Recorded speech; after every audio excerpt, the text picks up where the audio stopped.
अस्सलाम वालेकुम, कैसे हैं आप सब। उम्मीद करते हो आप सब खैरियत से होंगे। आज मैं आपके साथ शेयर कर रही हूँ पाइनएप्पल पुडिंग की रेसिपी। ये बहुत ही मज़ेदार और सिंपल से तरीके से बनती है, तो मज़ेदार से बनती है, तो इतनी मज़ेदार बनती है आप एक बार बनाएंगे तो बार बार बना के खाएंगे। चलें इसे बनाते हैं। इसे बनाने के लिए मैंने लिया है एक कढ़ाई और इसमें एक छोटा पाइनएप्पल मैंने पीसेस करके बारीक सा उसमें डाल दिया है। डाल के अब इसमें 3 टेबल स्पून चीनी डाल देंगे, ताकि मीठा है और थोड़ा खट्टा भी है। और खट्टे को मेंटेन करने के लिए, तो मीठा बनाने के लिए मैंने 3 टेबल स्पून चीनी डाला है। थोड़ा सा मेल्ट हो जाए चीनी और इसका पानी छूट जाएगा, तब तक इसका पानी छूट के और सूख जाए तब तक इसको पकाएंगे। इसी तरह छोटे छोटे पीस करके अच्छे से आप बना सकते हैं। इस तरह देखें, ये ज़्यादा एक पाइनएप्पल था तो ये इसमें से इतना ही निकला है छोटा सा।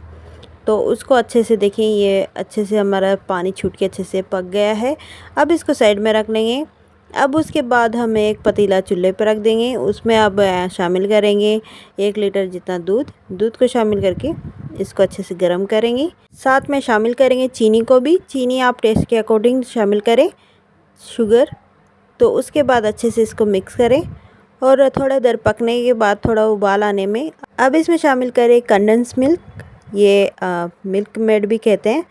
इसको शामिल करें 3 से 4 टेबल स्पून। इसको शामिल करके अच्छे से मिक्स करें। अच्छे से मिक्स करें। आप ज़्यादा भी डाल सकते हैं, यानी कि चीनी थोड़ा कम डालना है। वो कंडेंस मिल्क डालना चाहते हैं तो आप थोड़ा सा चीनी कम भी डाल सकते हैं।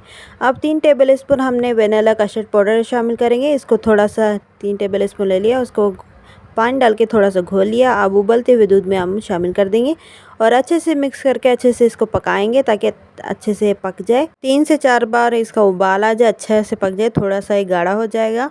ये देख सकते हैं। अब इसको साइड में रख लेंगे, अच्छे से पक गया है। अब एक चूल्हे पे पैन रख लेंगे। इसमें हम चाइना ग्रास भिगो के रख लिया था। अब उसमें चीनी शामिल करेंगे, टेस्ट के अकॉर्डिंग चीनी शामिल करें, शुगर। तो ये देखिए, वो चाइना ग्रास है। तो आपको समझ नहीं आ रहा, ये अगर भी कहते हैं, तो आप इसको इस तरह चाइना ग्रास के नाम पे यहाँ पे जानते हैं। तो वहाँ पे अगर का पाउडर भी कहते हैं, तो अगर का ग्रास भी कहते हैं। अच्छे से इसको पकाएं ताकि ये अच्छे से पक जाए, ताकि देखिए ये अच्छे से घुल जाए, अच्छे से पक गया। हम साइड में रख देंगे इसको, ताकि गरम गरम हम इसको ऐड नहीं करना है। थोड़ा सा ठंडा करके आप देख सकते हैं उसको शामिल करेंगे। आप उसमें गरम तो उबलता हुआ उसमें शामिल करेंगे तो वो फट भी जाएगा दूध उसमें का। तो इसलिए इसको थोड़ा सा ठंडा करेंगे। कस्टर्ड भी ठंडा करेंगे, थोड़ा सा जो चाइना ग्रास है वो भी ठंडा करेंगे। ठंडा करके मिक्स करके अच्छे से मिक्स करें। अब एक बाउल में हम जो हमने पाइनएप्पल को मेल्ट करके, यानी कि पका के रखा था, उसको अब शामिल करेंगे बाउल में। थोड़े से हम शामिल कर दें, थोड़े से ऊपर से ऐड कर देंगे। ये देखिए, इस तरह उसको शामिल करके अब ऊपर से बादाम को जो हमने स्लाइस में काट के रखा था उसको शामिल कर देंगे। ये देख सकते हैं आप, इसको बादाम को इसको शामिल कर दें। थोड़ा सा ये सख्त हो जाए ताकि ये जम जाए। उसके बाद हम पाइनएप्पल को डालेंगे, ताकि पाइनएप्पल डालने से सारा अंदर चल जाएगा। तो इसलिए थोड़ा सख्त होने के बाद हमने पाइनएप्पल को डाला है। थोड़े से अंदर भी चले गए हैं, तो कोई बात नहीं, थोड़ा सा हमने डाल दिया है। अब देखें ये माशाल्लाह से। अब इसको ठंडा करके फ्रीज़ में या फ्रिज में रख देंगे, ताकि इसको खाने का थोड़ा मज़ा आ जाए। ठंडा ठंडा सा खाने से बहुत मज़ा आता है। तो आप देख सकते हैं इतना हमारा अच्छे से जम गया। हम फ्रिज में रख के निकाल लिया है। तो आप देख सकते हैं कितना मज़ेदार सा बना हुआ है। आप ये सिंपल सी पुडिंग आप एक बार बनाएंगे तो बार बार खाएंगे। तो इसको ज़्यादा टाइम नहीं लगता, बहुत जल्दी बन के तैयार हो जाती है।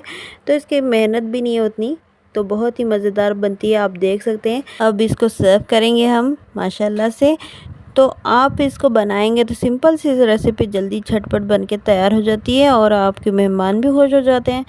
तो इसको खाने का बड़ा मज़ा आता है बहुत। एक बार बनाएंगे तो बार बार बना के खाएंगे, तो इतना टेस्टी होता है ये पाइनएप्पल पुडिंग। तो आपको ये वीडियो कैसी लगी आप मुझे कमेंट में ज़रूर बताएं। वीडियो पसंद आए तो लाइक और शेयर कर दे, सब्सक्राइब कर दे। चले मिलते हैं अगली वीडियो में। अल्लाह हाफिज़।